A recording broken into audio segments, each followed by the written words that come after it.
Nasakote sa isinagawang buy-bust operation ng Pasig City Police Station ng Eastern Police District ang isang lalaking drug suspect sa kahabaan ng Barangay Rosario sa Pasig City. Kinilala ang suspect na si alias Nono, 51 anyos, isang welder at residente ng naturang barangay.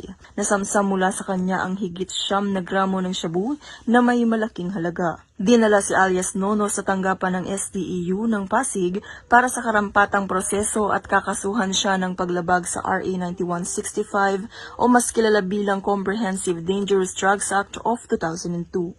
Sumailalim din siya sa drug test at medical examination habang ang mga nakumpiskang droga ay isinumite sa EPD Forensic Unit para sa pagsusuri.